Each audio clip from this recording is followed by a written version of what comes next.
ನೋಡಿ ರಾಜ್ಯ ಕಾಂಗ್ರೆಸ್ನಲ್ಲಿ ಆಗ್ತಾ ಇರುವಂಥ ಬೆಳವಣಿಗೆಗಳು ಒಂದು ಕಡೆ ಡಿನ್ನರ್ ಮೀಟಿಂಗು ಜೊತೆಗೆ ಬ್ರೇಕ್ಫಾಸ್ಟ್ ಮೀಟಿಂಗ್ ಅದಕ್ಕೂ ಮುಂಚೆ ಅಲ್ಲಿ ಬಂದ ನಂತರ ಒಗ್ಗಟ್ಟು ಪ್ರದರ್ಶನ ಆಗಿತ್ತು. ಇದು ಯಾವುದೇ ರೀತಿಯಾದಂಥ ಬದಲಾವಣೆಯ ಚರ್ಚೆ ಇಲ್ಲವೇ ಇಲ್ಲ ನಮ್ಮಲ್ಲಿ ಅಂತ ಹೇಳಿದರು. ಈಗ ಸದನ ಮುಗಿಯೋ ಟೈಮು ಅಂದರೆ ಸದನ ಮುಗಿಯೋ ತನಕ ಕದನ ವಿರಾಮ ಅಂತ ಒಂದು ಪಾಯಿಂಟ್ ಇತ್ತು ಗೊತ್ತಾ. ಸದನ ಇನ್ನೇನು ಇವತ್ತು ಮುಗೀತಾ ಇದೆ, ಈ ಬೆನ್ನಲ್ಲೇ ಈ ಕುರ್ಚಿಯ ಬಾಂಬ್ ಮತ್ತೆ ಸಿಡಿದೇಳ್ತಾ ಇದೆ. ಅದಕ್ಕೆ ಕಾರಣ DK ಶಿವಕುಮಾರ್ ಅವರ ಸ್ಟೇಟ್ಮೆಂಟು. ಈ ಸ್ಟೇಟ್ಮೆಂಟ್ ವಿಚಾರಕ್ಕೆ ಸಂಬಂಧಪಟ್ಟಂತೆ ಇನ್ನಷ್ಟು ಮಾಹಿತಿಯನ್ನು ಪಡ್ಕೊಳ್ತೀವಿ ನಮ್ಮ ಪ್ರತಿನಿಧಿ ಆನಂದ್ ಅಂದಗುಡಿ ಹತ್ರ. ಆನಂದ್, ಒಂದು ಕಡೆ ಈಗ ಮತ್ತೊಮ್ಮೆ ಗೊಂದಲ ಸೃಷ್ಟಿ ಮಾಡ್ತಾ ಇದ್ದಾರೆ ಅಂತ ನನಗನ್ನಿಸ್ತಾ ಇದೆ. ಸದನದ ಒಳಗಡೆ ಸಿದ್ದರಾಮಯ್ಯನವರು ನಾವೇ 5 ವರ್ಷ CM ಅಂತ ಹೇಳ್ತಾ ಇದ್ದಾರೆ. ಸದನದ ಹೊರಗಡೆ ಅಂದರೆ ದೇವಸ್ಥಾನಕ್ಕೆ ಬಂದಂಥ DK ಶಿವಕುಮಾರ್ ಅವರು ಒಪ್ಪಂದ ಆಗಿದೆ ಅಂತ ಹೇಳ್ತಾ ಇದ್ದಾರೆ. ಖಂಡಿತವಾಗ್ಲೂ ಶರತ್, ಇವತ್ತು ಸದನದಲ್ಲಿ CM ಸಿದ್ದರಾಮಯ್ಯನವರು ಈ ಬಗ್ಗೆ ಕ್ಲಾರಿಟಿಯನ್ನ ಕೊಟ್ಟಿರ್ತಕ್ಕಂಥದ್ದು. ವಿಪಕ್ಷ ನಾಯಕರು ಈ ಬಗ್ಗೆ ಪ್ರಶ್ನೆ ಮಾಡಿದಂತ ಸಂದರ್ಭದಲ್ಲಿ ಹೌದು ನಾನೇ 5 ವರ್ಷವೂ ಕೂಡ CM ಆಗಿರ್ತೀನಿ, ಯಾವುದೇ ರೀತಿಯ ಒಪ್ಪಂದ ಆಗಿಲ್ಲ ಅನ್ನೋ ಒಂದು ವಿಚಾರವನ್ನ ಅವರು ಬಹಳ ಸ್ಪಷ್ಟವಾಗಿ ಹೇಳಿರ್ತಕ್ಕಂಥದ್ದು. ಈ ಒಂದು ವಿಚಾರವನ್ನ ಸದನದಲ್ಲೇ ಪ್ರಸ್ತಾಪ ಮಾಡ್ತಾ ಇದ್ದಂತೆ CM ವಿರುದ್ಧ ಈಗ DK ಶಿವಕುಮಾರ್ ಅವರು ಕೊಂಚ ಕೇಳದಂತೆ ಕಾಣ್ತಾ ಇದೆ. ಹಾಗಾಗಿ ದೇವಸ್ಥಾನದಲ್ಲಿ ವಿಶೇಷ ಪೂಜೆಯನ್ನ ಸಲ್ಲಿಕೆ ಮಾಡಿದಂತ ಬಳಿಕ ಅಷ್ಟೇ ಈಗ DK ಶಿವಕುಮಾರ್ ಅವರು ಕೂಡ ಬಾಂಬ್ ಹಾಕಿರ್ತಕ್ಕಂಥದ್ದು. ನಮ್ಮ ನಡುವೆ ಒಪ್ಪಂದ ಆಗಿದೆ, ಹೈಕಮಾಂಡ್ ಜೊತೆ ಮಾತುಕತೆ ನಡೆದಿದೆ ಅನ್ನೋ ಮಾತನ್ನ DK ಶಿವಕುಮಾರ್ ಅವರು ಸ್ಫೋಟಕವಾಗಿ ಮಾತನಾಡಿರ್ತಕ್ಕಂಥದ್ದು. ಇದು ಕಾಂಗ್ರೆಸ್ ಪಕ್ಷದಲ್ಲಿ ಇನ್ನಷ್ಟು ಗುಂಪುಗಾರಿಕೆಯನ್ನು ಹೆಚ್ಚು ಮಾಡತಕ್ಕಂತ ಒಂದು ಸಾಧ್ಯತೆ ಇದೆ.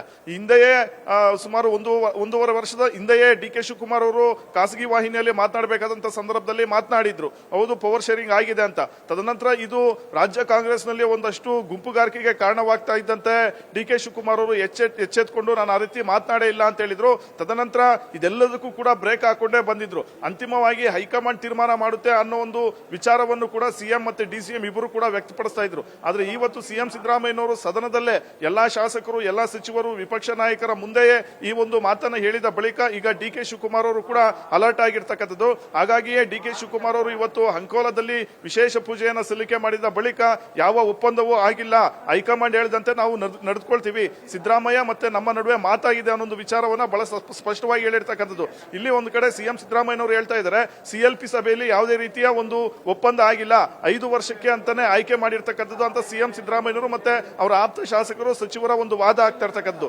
ಮತ್ತೊಂದು ಕಡೆ DCM DK ಶಿವಕುಮಾರ್ ಅವರು ಹೇಳ್ತಾ ಇರ್ತಕ್ಕಂಥದ್ದು ಹೈಕಮಾಂಡ್ ಹಂತದಲ್ಲಿ ನಮ್ಮಿಬ್ಬರ ನಡುವೆ 2.5 ವರ್ಷಕ್ಕೆ ಅಂತ ಅಧಿಕಾರ ಹಂಚಿಕೆಯ ಒಂದು ಒಪ್ಪಂದ ಆಗಿದೆ ಅನ್ನೋ ವಿಚಾರವನ್ನ ಇವರು ಪ್ರಸ್ತಾಪ ಮಾಡ್ತಾ ಇರ್ತಕ್ಕಂಥದ್ದು. ಈಗ ಒಂದು ರೀತಿ CLP ವರ್ಸಸ್ ಹೈಕಮಾಂಡ್ ಅನ್ನೋ ರೀತಿ ಹಾಗಾಗಿರ್ತಕ್ಕಂಥದ್ದು. ಹಾಗಾಗಿ ಅಧಿವೇಶನದ ಬಳಿಕ ಈ ಒಂದು ವಿಚಾರ ಯಾವ ಒಂದು ಸ್ವರೂಪವನ್ನ ಪಡ್ಕೊಳ್ಳುತ್ತೋ ಕಾದ್ ನೋಡ್ಬೇಕಾಗುತ್ತೆ.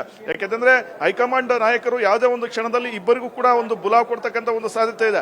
ಈ ಸಂದರ್ಭದಲ್ಲಿ ಯಾರಿಗೆ ಮಣೆ ಹೈಕಮಾಂಡ್ ಹಾಕುತ್ತೆ ಅನ್ನೋದನ್ನ ಬಹಳಷ್ಟು ಒಂದು ಕುತೂಹಲಕಾರದಂತ ಒಂದು ಸಂಗತಿ ಆಗಿರ್ತಕ್ಕಂಥದ್ದು. ಯಾಕೆಂದ್ರೆ ಯಾರದ್ದೇ ಒಂದು ಕೈ ಬಿಟ್ಟರು ಕೂಡ ಮುಂದೆ ಕಾಂಗ್ರೆಸ್ ಪಕ್ಷಕ್ಕೆ ಒಂದಷ್ಟು ದೊಡ್ಡ ಮಟ್ಟದ ಹೊಡೆತ ಬೀಳ್ತಕ್ಕಂಥ ಒಂದು ಸನ್ನಿವೇಶಗಳು ಕೂಡ ನಿರ್ಮಾಣ ಆಗುತ್ತೆ. ಮುಂದೆ ಸ್ಥಳೀಯ ಸಂಸ್ಥೆ ಎಲೆಕ್ಷನ್ಗಳು ಬರ್ತಾ ಇದೆ, ಜೊತೆಗೆ ಮುಂದೆ ಕೆಲವು ರಾಜ್ಯಗಳ ಎಲೆಕ್ಷನ್ ಚುನಾವಣೆಗಳು ಕೂಡ ಎದುರಾಗ್ತಾ ಇರ್ತಕ್ಕಂಥದ್ದು. ಈ ಸಂದರ್ಭದಲ್ಲಿ ರಾಜ್ಯ ಕಾಂಗ್ರೆಸ್ನಲ್ಲಿ ಏನಾದರೂ ಅಲ್ಲೋಲ ಕಲ್ಲೋಲವಾದಂತಹ ಒಂದು ಪರಿಣಾಮ ನಿರ್ಮಾಣ ಆದ್ರೆ ಅದು ಮುಂಬರ್ತಕ್ಕಂಥ ಕೆಲವು ರಾಜ್ಯಗಳ ಎಲೆಕ್ಷನ್ ಮೇಲೂ ಕೂಡ ಪರಿಣಾಮ ಬೀರುತ್ತೆ. ಹೀಗಾಗಿ ಹೈಕಮಾಂಡ್ ನಾಯಕರು ಯಾವ ರೀತಿಯ ಎಚ್ಚರಿಕೆ ನಡೆಯನ್ನ ಅನುಸರಿಸ್ತಾರೆ ಅನ್ನೋ ಕುತೂಹಲ ಇಲ್ಲಿ ಮೂಡಿರ್ತಕ್ಕಂಥದ್ದು. ಸದ್ಯ ಸದನದ ಇಲ್ಲಿ ಅಧಿವೇಶನ ನಡೀತಾ ಇರತಕ್ಕಂಥ ಮೊದಲ ದಿನದಿಂದಲೂ ಕೂಡ ಸಿದ್ದರಾಮಯ್ಯ ಮತ್ತೆ DK ಶಿವಕುಮಾರ್ ಅವರ ನಡುವೆ ಅಧಿಕಾರ ಹಂಚಿಕೆಯ ವಿಚಾರ ಬಹಳಷ್ಟು ಒಂದು ರಾದ್ಧಾಂತವನ್ನ ಹುಟ್ಟುಹಾಕಿತ್ತು. ಅದರಲ್ಲೂ ಯತೀಂದ್ರ ಅವರು ತಮ್ಮ ಸಿದ್ದರಾಮಯ್ಯನವರ ಮಾತನ್ನೇ ಅವರ ಒಂದು ಬಾಯಲ್ಲಿ ಬರೋ ರೀತಿ ಮಾತನಾಡ್ತಾ ಇದ್ರು. ಅಂದ್ರೆ ಯಾವುದೇ ರೀತಿಯ ಒಪ್ಪಂದ ಆಗಿಲ್ಲ, 5 ವರ್ಷವೂ ಕೂಡ ನಮ್ಮ ಅಪ್ಪಾಜಿನೇ CM ಆಗಿರ್ತೀರ ಅನ್ನೋ ವಿಚಾರವನ್ನು ಅವರು ಪ್ರಸ್ತಾಪ ಮಾಡ್ತಾ ಇದ್ರು. ಅದಕ್ಕೆ DCM ಬಣ್ಣನೂ ಕೂಡ ಕೌಂಟರ್ ಕೊಡ್ತಕ್ಕಂಥ ಒಂದು ಕೆಲಸವನ್ನು ಕೂಡ ಮಾಡ್ತಾ ಇದ್ರು. ಅಧಿವೇಶನದ ಮೊದಲ ದಿನದಿಂದ ಈವರೆಗೂ ಕೂಡ ಇದೇ ವಿಚಾರ ಬೆಳಗಾವಿ ಅಧಿವೇಶನದಲ್ಲಿ ಬಹಳಷ್ಟು ಒಂದು ಸದ್ದು ಮಾಡ್ತಾ ಇದ್ದು. ಈಗ ಖುದ್ದು CM ಸಿದ್ದರಾಮಯ್ಯನವರು ಯಾವುದೇ ಒಪ್ಪಂದ ಆಗಿಲ್ಲ, 5 ವರ್ಷವೂ ನಾನೇ ಮುಂದುವರಿತೀನಿ ಅನ್ನೋ ಮಾತ್ರ ಹೇಳ್ತಾ ಇದ್ರೆ, ಆ ಕಡೆ DCM DK ಶಿವಕುಮಾರ್ ಅವರು ಅಲರ್ಟ್ ಆಗಿ ಇಲ್ಲ ಒಪ್ಪಂದ ಆಗಿದೆ, ಹೈಕಮಾಂಡ್ ಮುಂದೆಯೇ ಈ ಒಂದು ಮಾತಾಗಿರ್ತಕ್ಕಂಥದ್ದು, ಇಬ್ಬರು ಕೂಡ ಹೈಕಮಾಂಡ್ ಹೇಳಿದಂತೆ ನಡೆದುಕೊಳ್ತೀವಿ ಅನ್ನೋ ಮಾತನ್ನ ಹೇಳಿರ್ತಕ್ಕಂಥದ್ದು. ಸದ್ಯ ಮುಂದೆ ಹೈಕಮಾಂಡ್ ನಾಯಕರ ತೀರ್ಮಾನ ಏನಿರುತ್ತೆ ಅನ್ನೋ ರಾಜ್ಯ ಕಾಂಗ್ರೆಸ್ನಲ್ಲೂ ಕೂಡ ಬಹಳಷ್ಟೊಂದು ಗೊಂದಲಗಳು ಭುಗಿಲಾಡ್ತಕ್ಕಂಥ ಸಾಧ್ಯತೆಗಳಿದೆ. Sharath. Okay, thank you Anand ಡೀಟೇಲ್ಸ್ಗಾಗಿ.